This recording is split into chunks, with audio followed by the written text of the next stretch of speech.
Good morning, everybody. Welcome in to the Attacking Third with your crew, me, Steve Fuentes, and of course, joining us as a surprise guest. I mean, he's cool as they come. Is my man JD Walker. Good morning, JD. Good morning, folks. Happy to be up with you guys bright and early. You know what? It's an early bird kind of thing we do here. I'm already jacked up on some coffee and some what do they call the Alani? So Mountain yeah, Dew? I'm all jacked up on Mountain Dew. But listen, just when I thought this was probably going to be a relaxed, dull moment here in Philadelphia sports. Here's as far as the unions. Maybe all right. We're going to react to just the big game from last night, but no, there's more. There is a lot more that, quite frankly, I probably saw it coming, and everyone looked at me like I was a goofball. But me and Steve here had that conversation. Matter of fact, JD, you actually chimed into the show saying it's way too early. Mm-hmm. Not so fast. Not so fast. But look, we're going to get into that. I just said we're getting a special guest going to be joining the show as well. Jonathan Tenewall is going to be joining us from the Philadelphia Inquirer. We're going to pick his brain and get his thoughts on it as well. But yeah, there's a lot of moving pieces, a lot of upsets though, and we could start out with that until John joins us. Steve, if you see, when you give me the courtesy to let me know when John's joining us. But let's start out with that. My MLS bracket got screwed up yesterday. I thought Miami was going to. I thought Miami was going to take this here. Atlanta came up huge yesterday and shocked the world. And if you really pay attention to that defense of Atlanta, they have nailed to take. For me, I think they can win this whole thing. I think they're going to go and take care of business in Orlando. Are we all in agreement for that? Orlando's been hot and cold all year. They needed a miracle just to get past Charlotte yesterday. So I would not be surprised, but it's with the start and stop of the playoffs with all the FIFA breaks, like any momentum that Atlanta had is going to be stopped. So that reset might swing the advantage back to Orlando. But on the other side, you got the New York Derby. That could go either way. Yes. Yeah, and speaking of, Steve, what's your thoughts on Atlanta shocking the world? It's great. It's for me, it's taken away the hurt of what's been going on this week for Philadelphia sports, especially the Union. So it's nice to see when the Goliaths get beat, right? But this Atlanta club is, I think I'm with you. I think out of the remaining teams, this is an underdog sort of tournament now with who's here on the East. And I think Atlanta's in the prime position, considering who they went up against and beat. That's what everyone's going to be. I feel like what they're going to be leaning on is look at their road to the finals, who they had to beat. And I am with JD though. I'm a little bit more interested in the New York Derby that's getting ready to happen here. Yeah.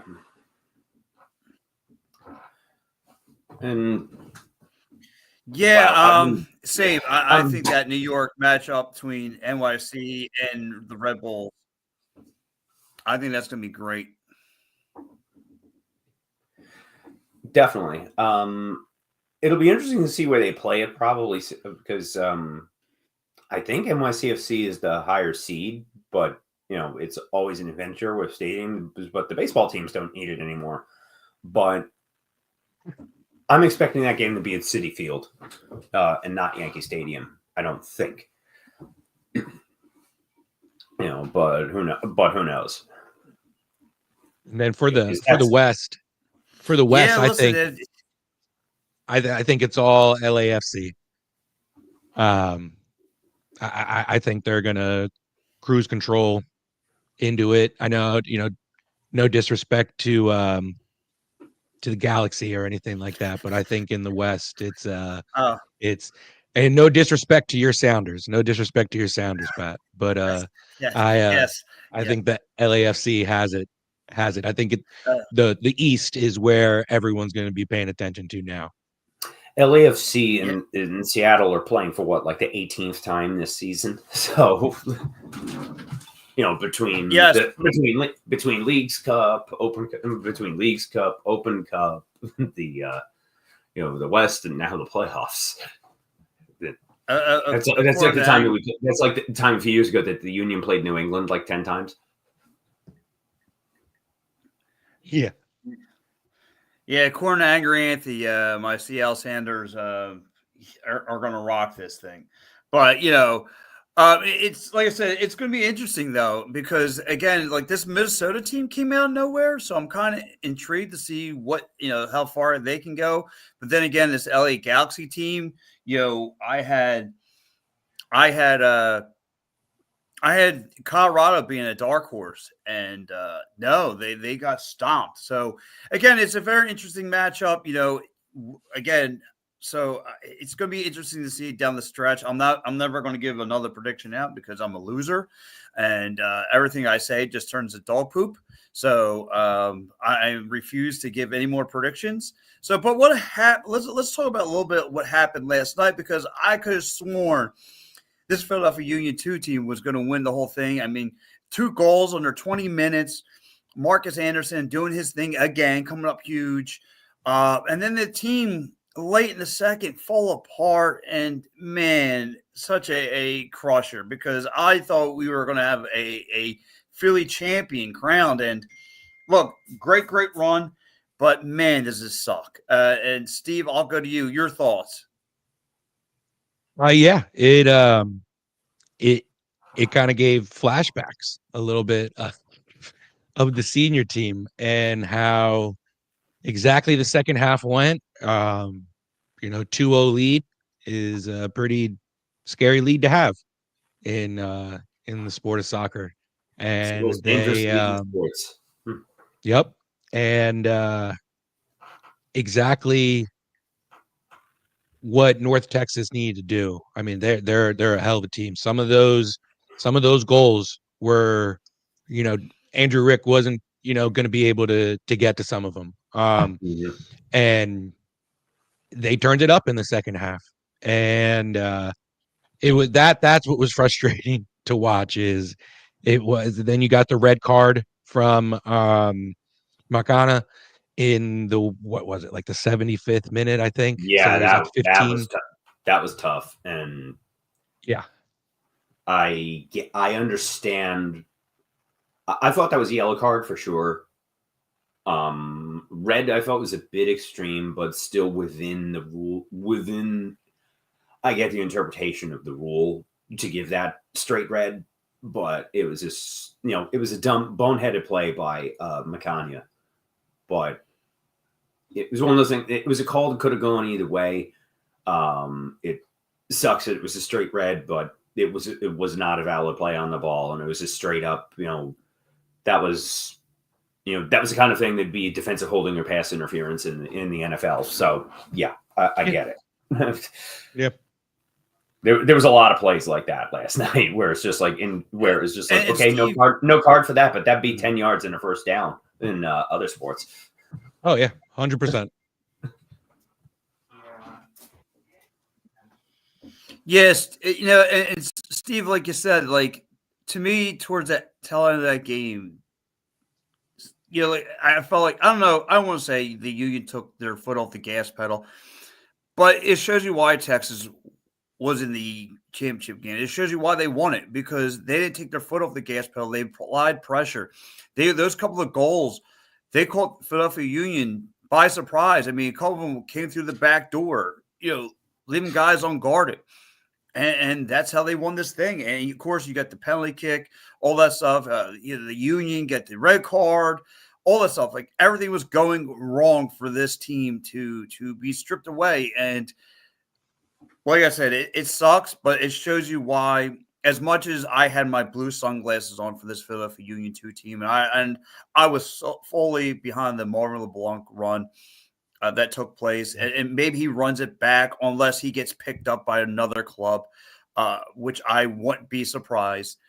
But just the way this team just went on a run, and just like I said, Texas just catch them by surprise, getting his 2 backdoor goals and making things happen. So kudos to those guys, man. Kudos to that team. Also, North Texas. Go ahead, Steve. Farrington's goal. That's the name I kept hearing his name all last night, and I had to think. I couldn't remember what his name was. His goal that he had on the cross. Rick played it perfect. It was just Farrington sent it right back in the opposite direction of where Rick was coming from in goal. And when that goal happened to tie it up is when I was like, oh man, I've seen this before.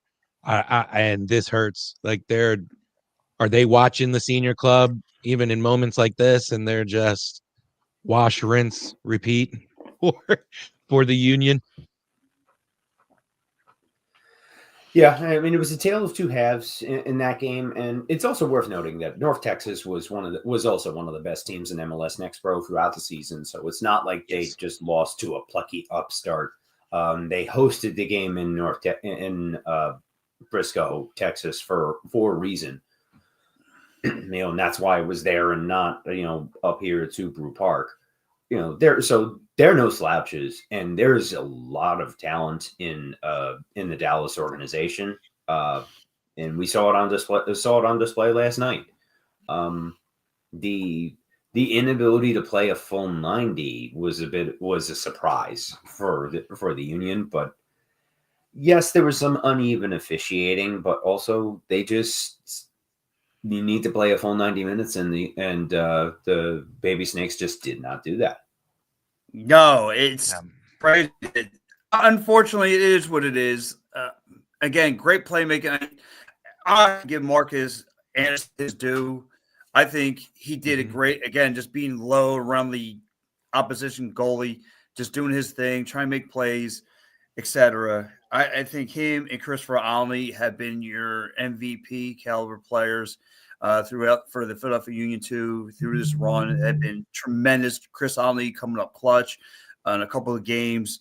Mark Anderson just being low, taking care of business. I mean, overall, when you look big picture, looking over at the run itself, look, it was something exciting. Just like I said to open this show, just when I thought there was going to be really nothing to talk about, me and Steve were coming up with ideas to trying to figure things out and carry the bridge through the month of October and now the beginning of November. Here we are talking about a championship run from a Union 2 team.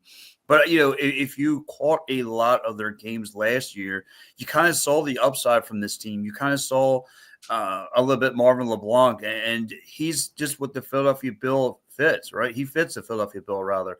He just has defensive mind and is just the way they, disrupt plays and all those things. It kind of had you making feeling good about him and where he's going to go with this team and what he's going to be able to bring up. So, so we'll see what happens from there. I mean, like I said, Steve, so when you look at it, hey, good morning. Facebook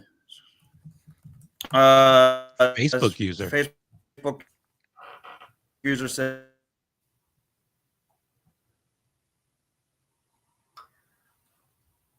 nope. Did we lose Pat? Did we lose Pat? All right. And skill gap at that level is not that large to allow for a loss like that to happen. That is a fair point. I mean, you could make an argument that North Texas was a more talented team on paper, but it wasn't like it was that big of a gap.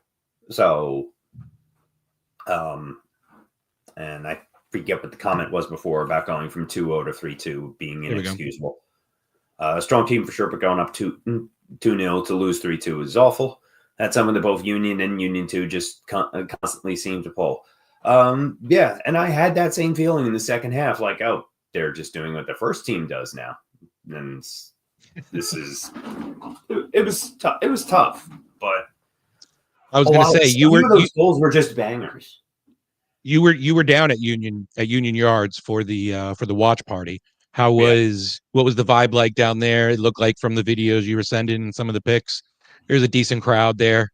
How was what was the vibe and everything like that after during the first half and then second half? It was a solid crowd, and it was more of just a hangout vibe. It wasn't really, I mean, like it was a lot of like families there with the kids like playing some attention to the game, and some playing Jenga and Connect Four, while the parents are having a few beers, just chilling, hanging out. So, I mean, so it was kind of chill, a little more so than I expected. There was some anguish in the second half, but it was definitely not. But since it is the second team, it didn't really hit the same way. But yeah, snatching defeat from the jaws of victory. Yes. So I'm going to pose a question to you that I asked Pat last week. What players do you see from this Union 2 club that is going to get minutes? Hold on. Jonathan just popped on. Let me add him to the stream here. Good morning, Jonathan. Morning, gentlemen. Thank you for joining us. Ladies and gentlemen, Jonathan Tannenwald of the Philadelphia Inquirer here to join us on the attacking third. Bright and early. Hope you brought your coffee. Got your coffee brewed and ready to go. We'll get down to it. There it is. Perfect. It's actually tea, not coffee, but yes. Tea? Okay. Okay, nice. We'll get down to it. Jim Curtin got fired Thursday morning. What your instant reactions and what do you think the Union do moving forward? My instant reaction was I had gotten up from my computer for all of 30 seconds and returned to a text message saying the Union had to do this. And I didn't know what this was. And then I looked at Twitter and found out. That was my instant reaction. My second instant reaction was I was quite surprised. My third instant reaction was I wouldn't have done it. And my fourth reaction within about 2 hours was that a number of people who I expected to also be surprised were not. Wow. The contents of the go ahead, start. No, go ahead, JD. The contents of the ESPN article from written by Jeff Carlisle, U.S. soccer correspondent who that spills a lot of tea on the inner workings of the team. Essentially, that basically this blindsided and Ernst used Jim as a scapegoat. There's some very damning stuff in here. There is. I wouldn't assume that only one side of this is correct. That's the polite way to put it. And I would go back, JD, you know this better than anybody because you and I have spoken about it many times at games that we've been at and even not at games that we've been at. And I'm going to be at Villanova covering a basketball game in a few hours, as you understand well, too. I said last year, blow this team up. I said after the 2022 MLS Cup, that might be the last time it was together. The players wanted another year together after last year's disappointment. They got it over Ernst Tanner's objections. He gave it to them. What did they do in return? Stunk up the joint. Okay. Therefore, to me, if the players say they were behind Jim to the hilt, which they were, there's no question. Again, I wouldn't have fired him. I'm not sure they have a right to complain right now until more of them then have put their hand up and said, it's my fault. And I know that I might not be here again next year. Only one of them did, and that was Bedoya. He was a lot at fault. I've said that. But when you return a record like that this year, even with Andre Blake out, and I think we all know that even if Blake had been healthy, okay, maybe that's 12 points in the standings. How far up the table does that get you? 5th? No. This team needed new blood. I would have kept Curtin and had him coach that new blood next year. Mm-hmm. But I heard somebody I trust quite a bit said to me and I'm obviously not going to direct quote here, but I'm going to paraphrase. The brass wants somebody who will play the kids without as much hesitation as Curtin put in front of them. I think that's their prerogative. We're going to see if it succeeds or fails. I'm going to hold them to account over it, including tomorrow at the press conference they have. But Ernst Tanner never hired Jim Curtin. He gave him some contracts, but he never hired him. This is going to be the first time that Ernst Tanner hires his own manager, and I don't think we should forget that. And where do you think Ernst goes? Do you think he goes somebody he knows from like Hoffenheim or the Red Bull or Leipzig or somebody from the European Red Bull system or the Hoffenheim or some other random German guy we've never heard of? Where do you think that Ernst goes from here as far as looking for the next coach? Do they move up Marlon? I don't think that would go over well with the fan base. I think it would for some people who don't know better. I don't think you fire Jim Curtin with 2 years left on his contract in order to promote Marlon LeBlanc to manager. Just as a theory. I don't know what's going to happen. My gut instinct is Ernst has his own person already picked out. I don't know who it is. I don't know where it'll come from. Now, where do you think Jim goes from here? Do you think he does the team? As of now, I don't believe there are any other openings in MLS. But there's one. It might have closed about 12 hours ago, but Atlanta technically doesn't have a full-time manager. I think Rob Valentino might have won the job last night. Yeah, I think Valentino earned the job. So at least for next year. Yeah. I don't know where he goes. I don't know if he knows where he goes. I haven't heard. I've called him. I haven't heard back from him yet. I wouldn't be surprised if Jesse Marsh offers him a place on Canada's coaching staff that would let him, because it would be an assistant job, it would let him stay in Philadelphia and then commute up there for games, get ready for the World Cup as needed, and so on. Yeah, and he could still chill at the Jersey Shore for the majority of next summer. Yes.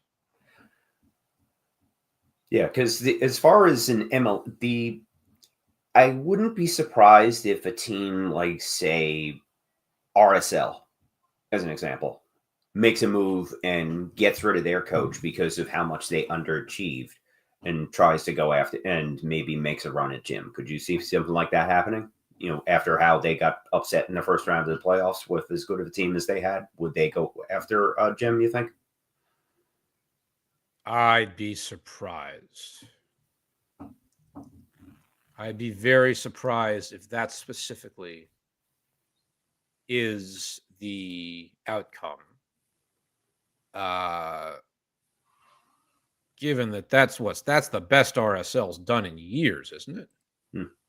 It's been a while, but you know, it's a fickle sport, as we definitely saw this week, where you never know when somebody's going to make a move just because they feel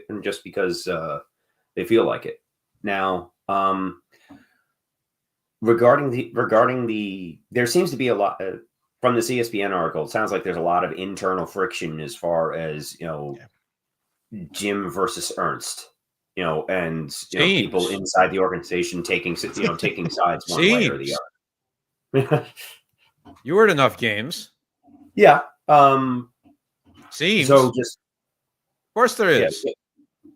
But why is there? Because a bunch of veteran players still want another shot. And Jim has made no secret that he wants Alejandro Bedoya back for another year. That's the tension that's the fundamental tension of the union. How many years do you keep players for? And I think Ernst wants a manager who's going to be a little less sentimental about that, because that's why he's there. That has always been why he has been there. And you cannot, I'm not trying to defend him excessively on firing Jim Curtin specifically. I can say every 5 minutes I can get out an hourglass or whatever and remind people that I wouldn't have done it. But Ernst was hired to run an organization that develops lots of young talent, sells it, and turns its roster over a lot in a league where you have to turn the roster over. You cannot have the same team for 3 or 4 years in a row, and that's where the union are. And this year's flop allowed him to put his foot down and say, this is what we're doing. All right. Looks like Pat, welcome back. Yeah. Sorry about that, gentlemen. Hey, John, welcome to the show. Again, I deeply apologize.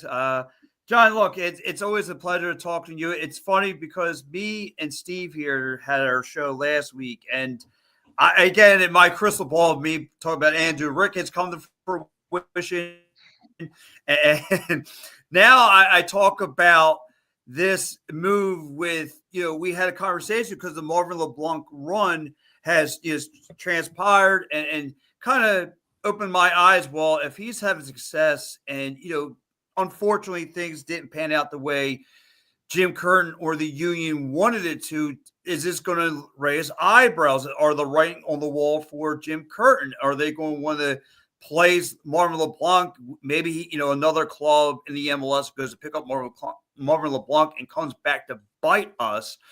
Are they going to take a shot in the dark and say, you know what, let's bring up Marvin LeBlanc and see what happens? He's a great defensive mind. I know at least one team I know at least one MLS team has already tried to hire Marlon LeBlanc.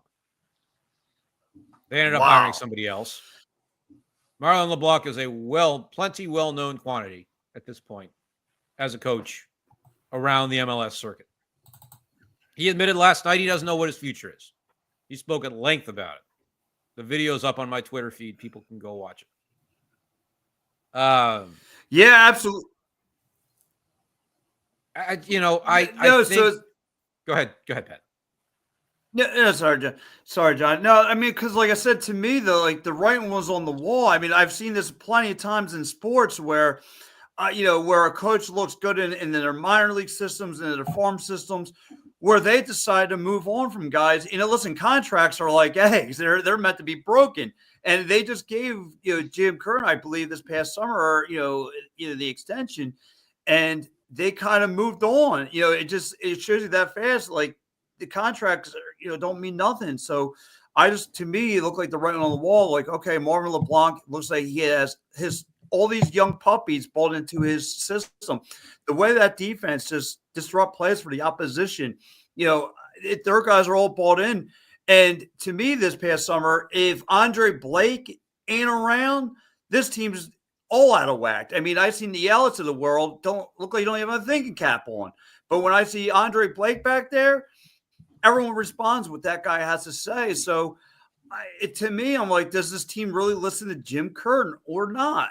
And, so are they, to me, this is a opportunity now to take a guy like Marvin LeBlanc. We've seen the Patrick Nunes of the world go from the Jim Curtin tree, and look what he's become out there in Cincinnati. So this to me was the opportune time. The writing was on the walls. Like I said, I know I'm a little late to the show. I just want to know, pick your brain. What did you see? I think, and I said this briefly a couple minutes ago, I think from a lot of people who I've talked to over the last few days, Ernst Tanner wants a guy who's going to play the kids without as much hesitation as Jim Curtin had. And a lot of people are going to say, what do you mean Jim Curtin had hesitation? He didn't play the kids very much. Or he's played a lot of kids over the years. Look at who he brought off his bench this year. Look at who he didn't bring off his bench this year. Look at how often he didn't bring anybody off his bench this year. Now you know where I'm going. Yeah. So do you think the team was getting stuck? And again, you got a bell? Anybody got a bell handy? No, I wish. Ring the bell and start ding, ding, ding, and start counting me down 5 minutes again. I would not have fired Jim Curtin. This is what I said, Pat, before you came on, because people are going to think I'm defending Ernst Tanner too much in what I say about all this stuff. I would not have fired Jim Curtin. But I think there's something here where Ernst Tanner got the buy-in from the brass above him, the owner's box, to say, this team is not going the way it's supposed to be going. We've got to fix it. And now he's on the clock to fix it, for sure. And I'm going to be clear that you look at all these kids who are going to come up. Are all of them ready to play right now? No. Are some of them a little more ready probably than we've seen so far? Yeah, I think they might be. And it's not just, I said this at the end of the year. If you re-sign Alejandro Bedoya again, how many players' minutes does one person affect?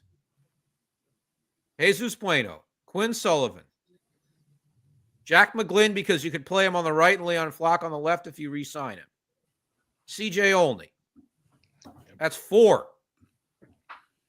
Just to start out of the gate. 4 guys whose minutes you're affecting off the top of my head if you re-sign one player. That's the kind of decision you have to make.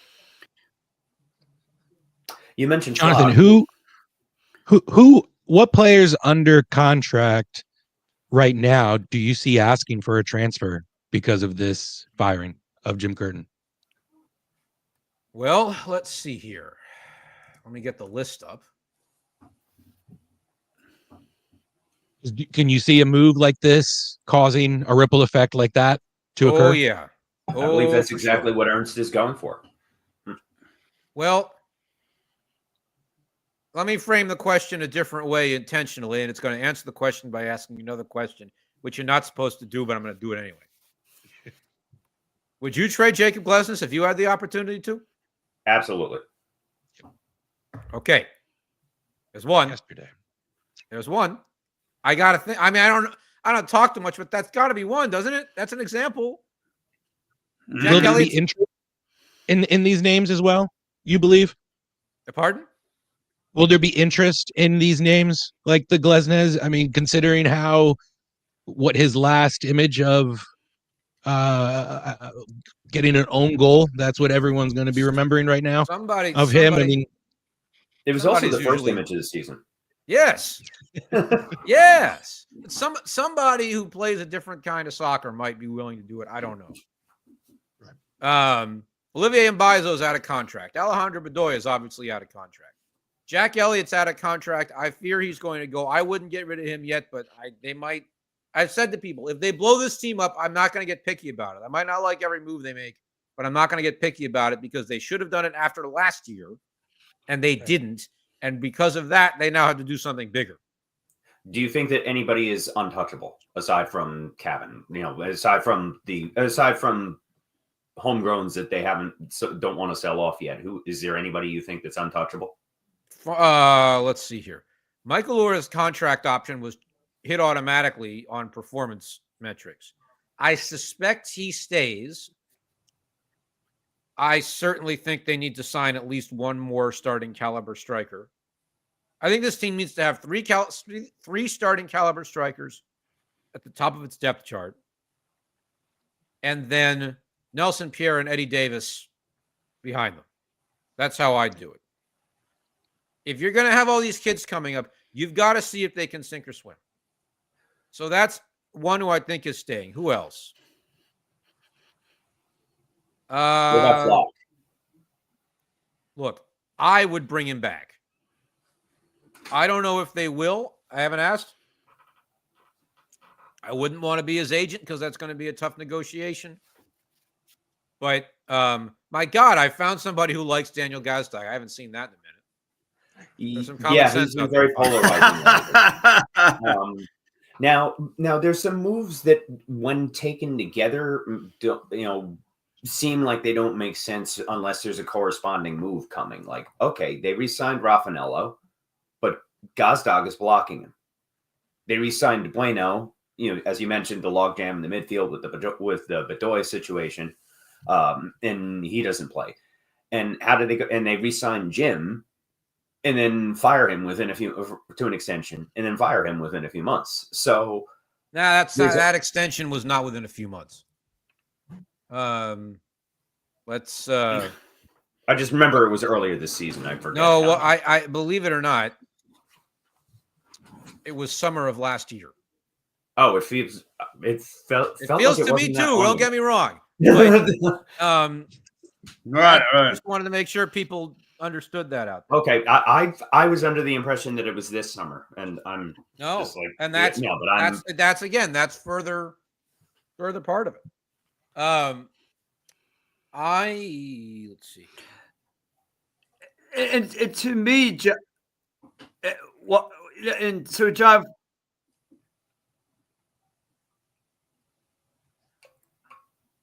We lose somebody? Pat, you still with us? No, I'm here. Yeah, I'm here. You guys got me? Yeah. There's also, by the there's a lot of the question dead weight on this team. To John, what are, I think, Pat, your signal's breaking up. So I'll vamp here for a minute and say there's also a lot of dead weight on this roster right now. Mm-hmm. Joaquin Torres is away on loan. He's not coming back. Matt Real is not going to come back. Jameer Berdasio, I don't know what they're going to do with, because he was a guy who they brought in on loan for a year. He barely played. They might decide he goes. He's not worth, buying in full. Sam Adeniran obviously is going to go. Isaiah LaFleur, I wouldn't can a guy who was on for a year and blew his ACL. I'd give him a shot. I don't know what they'll do about that. Owetha Makanya, boy, have they got a big decision to make about him, because he's been a bust. Yeah. They put a lot of stock in him. The red card last night definitely didn't help matters there. No. And they put a lot of stock on him when they gave him an under-22 contract, and he's yet to play a second for the first team. Right. And I was really hopeful for him. And funny, you bring that up, Jonathan, because for all of the issues with Jim, Ernst has brought in players like Makanya on U22 deals. Okay, the U22 pathway, that seems to be designed for the Union. Okay, so then why are they using extra TAM on players like Glesnes? Now, I personally, nothing against Jacob Glesnes. I knew he was cooked as soon as I heard he had hernia surgery. Only because during the playoffs last year. Only because my mom had 3 hernia surgeries, and it was hard enough just for her to walk after that. So, while granted she's not running the back line for the Union, I know that's to expect to be 100% within a few months after a surgery like that is not realistic. No. And it showed all season. He has not been back at all since the... Yeah. So, what other... I would say... From Union 2, do you think that that even if they bring somebody else in from Europe, even if Ernst brings in a head coach from Europe somewhere, do you think Marlon stays with Union 2, or maybe comes up to the first team as an assistant or something, even with a new regime, or does whoever the new coach is just do a total cleanse and bring in all new people? I don't know. It's part of a long list of questions that I will ask tomorrow. I would note, and Marlon he spoke about this last night, and he's been very open about this over many years. He got into his current position almost by accident. Remember? He was the head coach, the men's varsity coach at West Virginia for all those years. Yeah. Coach Jack Elliott at West Virginia. Yeah. I think he had Ray too, didn't he? Might have. I got to go look that up. He came to Philadelphia because Kellen LeBlanc was going into the Union's youth academy, and other members of the family were up here, and he wanted to be here. And he ends up actually on the coaching staff, and then he ends up with the reserve team, and he ends up doing such a good job that MLS teams want to hire him. It's a hell of a story. It really is. I don't know where It it's is. going. It's an next. amazing Again, story. He doesn't know next yet. He said last night he doesn't know where it's going either. Now, the thing that I have mixed feelings on is that all season we heard about how there isn't enough depth on the Union first team. There was clearly a disagreement on tactics as far as do you think that tactics was part of it as well? Like the fact that some of the players don't quite fit the diamonds, and Jim stayed by his precious diamonds. For it's not his diamond; it's Ernst's diamond. It's I think. I'm sorry to cut you off, but I think that if you don't have the money to sign players who fit you perfectly, then you have to spend the money on players that you think might fit you down the road, and that's what they've done. And some of them have worked and some of them haven't. I mentioned a lot of dead weight. Okay, there's just Chris Donovan. What are they going to do with Jack McGlynn? Are they going to be able to sell him? What is Nick Pariano's future going to be? Is he a 6? Is he good enough to play in MLS? We don't know. Does San Diego take any of these guys in the expansion draft? I would hope so if I was the Union, but yeah, we'll see. There's a lot of room to overhaul this team. And after that, then it's up to Jay Sugarman to decide how competitive he wants this team to be, what his ambition is, what he actually wants to do. And that's been the same case now for 15 years. Now, what sort of message does all of this send to the fan base that is already in mid-revolt while ownership continues to jack up the price of everything and seems to be out of touch with the fans, putting premium seating in front of in the river end? How do they expect that to go? Also, who is buying these premium seats and suites when they're already having trouble selling them? I understand, obviously, ownership wants to, any other revenue source that they could get, but just it seems, the amount of people that you see on the line in the various platforms saying, all right, I'm canceling my tickets. And there's some on the fence. I heard people at Union Yards while we were watching the Union 2 game talking about how they were going to get in touch with their rep and cancel. I think, I have an answer for that. Before I answer, the Facebook comment that went up, should they blow the team up that much after 1 year? Yes. It isn't 1 year. It isn't 1 year. Exactly. Exactly. That answers that. To the point about the fans. Look, we all know that Subaru Park is, in terms of the stadiums in MLS that generate how much money the stadiums in MLS generate, Subaru Park is among the lowest it has been for a long time. They needed to fix that. I would not have put fancy seats in front of the river end. Why do you put fancy seats in? Usually people buy them. I don't know who they are. It's not my business because I'm a journalist and not a fan. I'm not in that world as much. But people generally like buying fancy seats to sporting events when they can. So I imagine that they will be occupied in some form. And if they are not, it will look really bad and the team will be embarrassed. Right. And also, but just when you're doing things like, okay, move premium seats, yet you're charging $30 for parking for an unpaid parking spot, full of rocks that are, but look, this is my thing about that. I think the fans have a lot of good points on these things. Me personally, maybe fix the bathrooms. Look, there's a lot of things that I think, but I have said this for a very long time. I have said it ever since the fans got Nick Sakiewicz fired. There was something of a belief back at the time that I got Nick Sakiewicz fired. I did not. The fans got Nick Sakiewicz fired. The coffin got Nick Sakiewicz fired. Correct. An actual protest by the Sons of Ben in the river end for once led to results.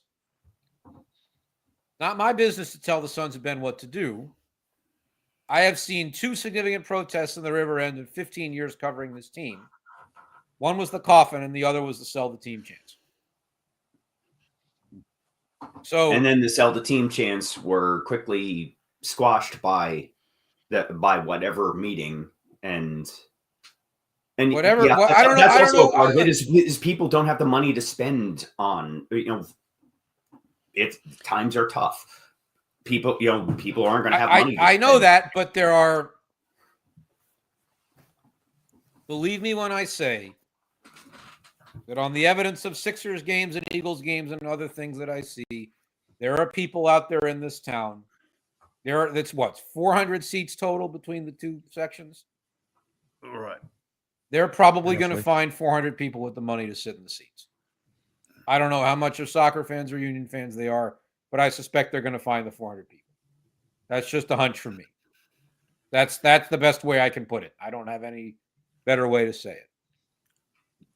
John, If there are a lot of empty seats around the rest of the stadium next year, it certainly will be noticed.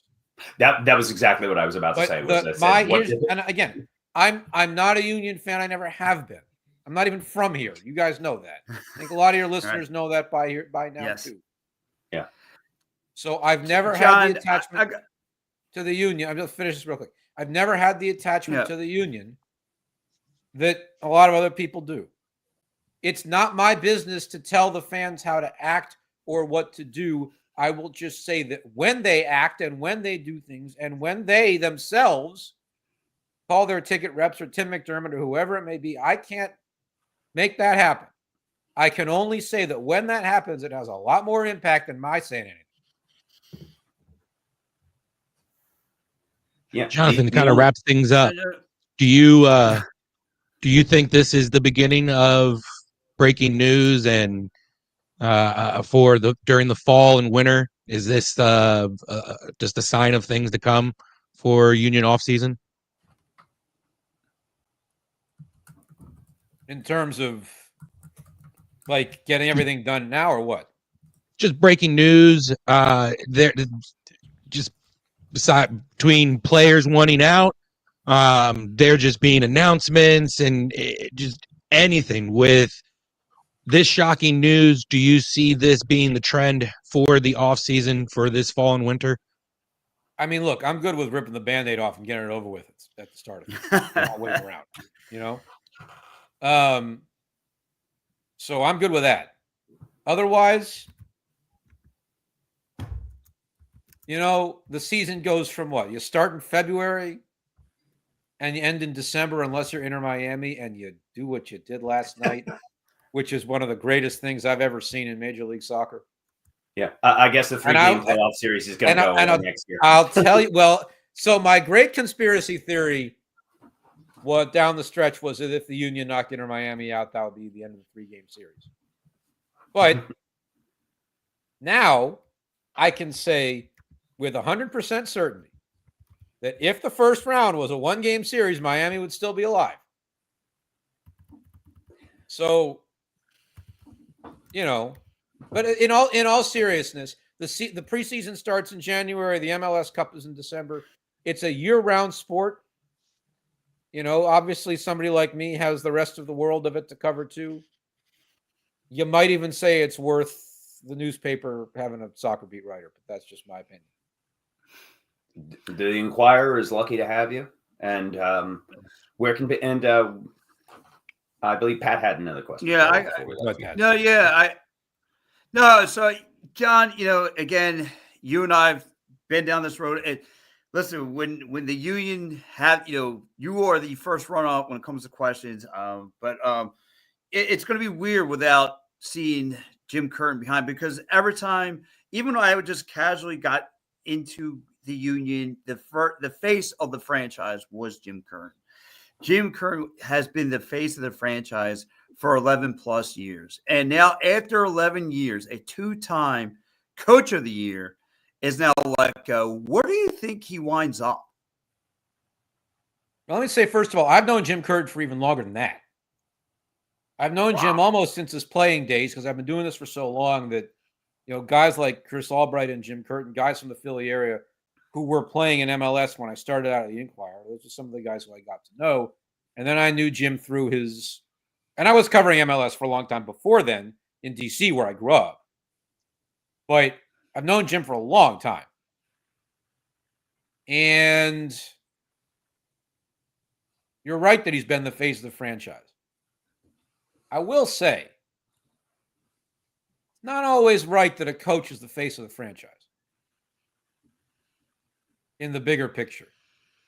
Usually it ought to be a player. Now, maybe in MLS, it's only ought to be a player for 3 or 4 years, unless that player is not the absolute top of the marquee player. I'll take Jordan Morris in Seattle, for example, and Christian Roldan. They're great guys. They're selfless workers. Jordan, Morris took his turn in Europe, then he blew his ACL and he came home. People forget that he did go to Europe at one point, right? But they've always had bigger players than that: Raul Ruiz-Diaz, Nico Ladero, et cetera, and so on. So, wouldn't it be nice if if Columbus can? The eternal question to me is, if Columbus can do this, why can't the Union? Yeah. They brought guys through the academy who are really good: Aiden Morris, Patrick Schulte, Jason Russell Rowe. Mo Farsi was a young kid they got who they brought through. After I think he'd been in Toronto at first. Didn't work out there. He came to Columbus at a young age. He came up through there. Christian Ramirez was a reclamation project who they turned into a great player. And they signed Cucho and Rossi and Zelarayan over the weeks. It's not an or. Those are the big signings. It's not an or, it's an and. You can do both. Yeah. Toronto at its peak with Outdoor and Bradley and Giovinco also had a bunch of really good academy products around them. You can do both if you have the ambition to do both, and you don't have to be owned by a giant conglomerate like Toronto FC is to have the ambition and the money and the smarts to do it. Columbus has proven that. I would like to see an El Tráfico Western Conference final. Sorry, I wouldn't mind. I kind of want to see that too. I wonder if they played that at the Rose Bowl. No, you can't blow the home field advantage out of that. Doesn't Rossi-Alon? No. He was about $5 million on the transfer fee. Cucho's transfer fee was the big one, $9 or $10 million or whatever it was. Yeah, Cucho Hernandez was around $5. Yeah. Where does Pat? You asked where Jim. Anyway, you asked where Jim Curtin's going. Yeah, I don't know. I would have thought Atlanta until last night, and then I think Rob Valentino got that job for next year by doing what he did last night. I don't know. I haven't heard from Jim yet. I haven't heard from any of his people yet. I would not be too surprised if he ends up on Jesse Marsh's Canada coaching staff. They've been good friends for a very long time. We know that if Jesse had gotten the U.S. job, Jim would have left the Union in much happier circumstances and gone to be an assistant coach over there. If I was U.S. Soccer, I would call him and find a way to get him a job through 26. I don't think, as it stands, there is a high-profile enough position on Mauricio Pochettino's staff for him to be what it should be in terms of his stature. But I think he would be able to make a contribution. And if he doesn't make it to the U.S., he can make it to Canada, commute up to Toronto when he has to, and go on from there. That answers that question, and we'll see what happens. Yeah, so because that's what I'm thinking. I'm thinking he could just easily flip one of these, and if he is in the MLS for next year, he can. For me, he could easily flip around like the San Jose's of the world, the Chicago's of the world. Maybe, like you said, maybe somewhere leads to a Toronto. Maybe he's the guy. Yeah, I mean, but definitely if a Toronto, like maybe he's the guy who gets to Toronto over the edge and stuff like that. I mean, they got playmakers up there, and maybe he's the guy who fits the bill. He's the piece that they're missing. I mean, I'm just trying to figure out, because I can't see him walking away from the game again. No, just not at all. I mean, so I think he's going to be. He'll be fine.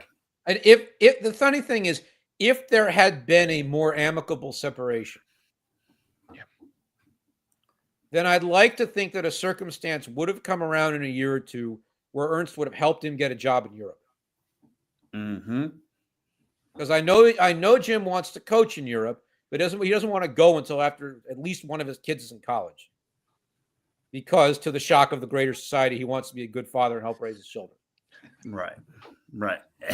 Hey, and look, he's such a great man. But listen, look, John, we're just up against it. So I want to say thank you so much for joining us. And guys, this is John Tunnewell, a Thank good you. buddy of ours. Yeah. Guys, he's joining here on StreamPunk Entertainment. Yeah. Guys, he is with the Philadelphia Inquirer. Guys, give him a follow on Twitter at John Tunnewell. Great stuff. Give him a feed. Give all of his stuff. Give him a follow everywhere. John, where else can people who are listening to the show follow you at? Well, if the world doesn't get nuked in a few months, Right. which it might, I don't know. Sure. I try to stick to sports, but for all we know, Yes. the world might get nuked in a few months. Right. What I'd say is, obviously, I'm on X, I'm on Blue Sky. I have a professional Facebook page where I have a personal Facebook page that is mine. I have a professional public Facebook page where I post all my stuff. You can go find it if you look for it. Just do me a favor. If you're out there, if you like what I do, I'd appreciate if you pay for it and subscribe to the Inquirer. Mm-hmm. I don't cover the Sixers. I'm not going to get into that. It's not my business.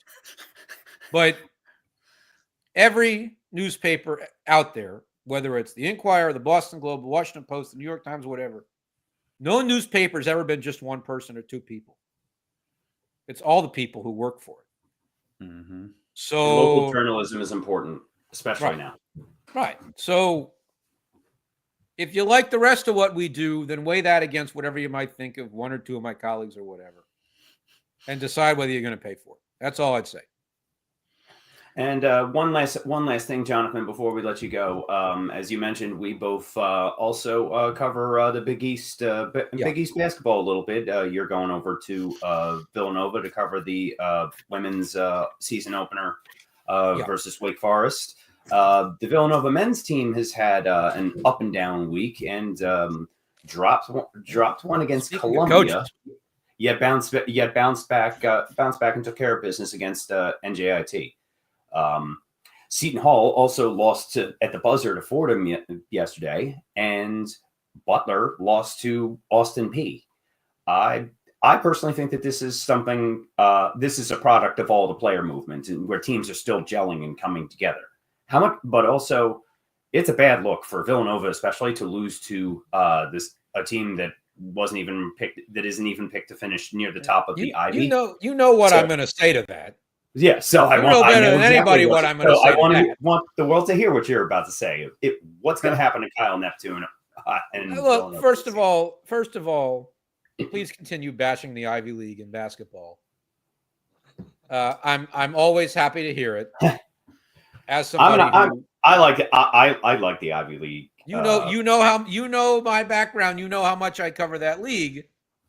For those who don't know, I am a product of that Hick school on the west side of the Schuylkill that owns the Palestra, which is my favorite sports venue anywhere ever. So look, and Columbia might have been the only team in the league that didn't lose its star player to the transfer portal last winter. Of course, it's a bad look for Villanova to lose a game like that when you have all that talent. It was a bad look for St. Joe's to lose to Central Connecticut State. And they have everybody. They lost a couple guys, but they still have Eric Williams and Rasheer Fleming and Xavier Brown. So none of it's good. Obviously, Kyle Neptune's on the hot seat. He probably should be. Here's what I'd say. And I yield most of the Villanova coverage to my colleague, Jeff Nyberg. I bounce around the rest of the schools and teams in the region. But I wonder this. I love Jay Wright as a guy. I thought he was a great coach. I know him a little bit. He's become a soccer fan in his old age, which has been fun for me to watch. Kyle Neptune was his handpicked guy. Does Jay get any of the blame? Nope. Even like a quarter of it? Nope. Well, he should get a little, shouldn't he? Well, it was interesting, though. I agree that there is something to that, where, especially with the timing, with the timing of Jay stepping back where he did, they basically Villanova didn't really have a choice but to hire, Jay's guy. But what was interesting, since Steve and I were watching Seton Hall Fordham yesterday, is that you see Villanova's DNA in Fordham still. So between Kyle Neptune going there, and now Keith Urgo, both with Villanova ties, with the way that Fordham plays, you see the DNA there. Yet I'm not sure you really see it so much with Kyle Neptune back at Villanova itself. But the other thing is, at the top level of the game now, DNA doesn't matter. Yeah. What matter is, can you win the transfer portal, get a bunch of guys, and can you coach them to success on day one? That's the kind of coach you have to be at that level. I suspect there's a lot of there's some amount of Villanova alumni who pine for the past when you could have a team together for 4 years and enjoy them. And they were all, scrappy, a combination of scrappy underdogs and elite Catholic League players. I think Neptune has the ability to bring good players in. Wilga Poplar's a good player. Yes. He's brought good players in. I don't think that's the issue. Matt Hodge is going to be a stud. They aren't playing well. And there are days when I think that they bring in too many people. I think Neptune has had to impress the alumni by playing the transfer portal so much that he's almost done it too much for his own good as a coach of a basketball team. And I think he might have overplayed it a little bit now. Yeah. How much of that is just Kyle Neptune versus just what the game is now with NIL? And the game is now. Of course it is. But look, they're not going to be bottom four. It's not a bad team. They'll be seventh. Bottom. Georgetown's still pretty bad. And again, I say that as a guy who grew up watching a lot of Georgetown games. Yeah. So, and I like Ed Cooley a lot. Now, Ed Cooley has by the way, here's an interesting example.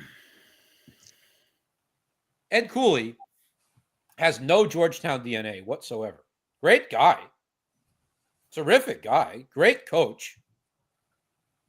Is not a Georgetown DNA person. He's a Providence DNA person. He lived his whole life there. But can he assemble a team and coach it right out of the gate? Maybe a little better than Kyle Neptune can. That's the skill set that you have to have now at the top level of college basketball. And so if they fire Neptune, the number of coaches who are that good at this is not that many anymore, by the way. Yeah. Who are they going to go get? And nobody around town. Yeah. Calipari left Kentucky because he couldn't take it anymore. If he can't take it anymore, who's out there? Not a lot. That's so true. And does moving up another Jay Wright guy like, say, Mike Nardi, it's just more of the same. Do they need a total cleanse, like get all of Jay Wright's people out? And No. I don't think they need a total cleanse. I'm just saying, I do think there's going to be a caucus of alumni who say, I don't care who the coach is, just go get me a guy who can do all the things and not say so out loud, to put it politely, Sure. We don't know what college basketball is going to be like in a year anyway. But if it's going to be effectively minor league professional basketball, first of all, I'm good with that. Second of all, the Big East is going to be good with that because they've been playing minor league professional basketball for 40 years on national TV at NBA arenas all over the Northeast, and they're not going to mind paying players because they're used to this stuff. Nova has the money to compete in the NIL world. Let it be, and go hire a minor league professional basketball coach who can recruit. Sure, whatever. Yeah, I don't know who it's going to be, but if it ends up not being Kyle Neptune, I'm probably not going to be surprised at this point. Although I will say, I don't think he's going to be fired until there's a new athletic director. Fair. All right, and that's we'll end on that note. We're up against the clock. Thank you so much, Jonathan, for your time and spending an hour with us bright and early on a Sunday morning. John, I give you a lot of credit, John, to wake up to these faces. I mean, listen, it's not easy, but no, I want to say thank you so much. Listen, and I can't wait to start. New season coming up, Union season. We're gonna have a new coach in town. Depends, like Steve said, depends on the ripple effect of all this. We might have a whole new team overhaul of this, but overall, I can't wait to get back in there talking, Union soccer with you in the press box. Guys, again, go subscribe to the Philadelphia Inquirer. If you like John's work, you like his handiwork, listen, there's a reason they go to the godfather of the press box to answer all the questions first, because John doesn't shy away from the hard stuff.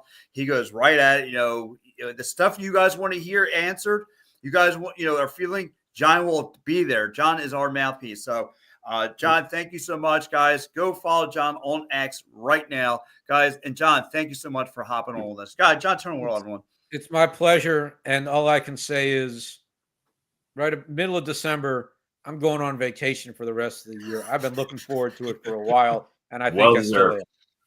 Yeah, hey, John, with all this off-season news, you might not be able to go on vacation. You know what I mean? I'm going. And it's going to be somebody else. Regardless, I'm going. Regardless.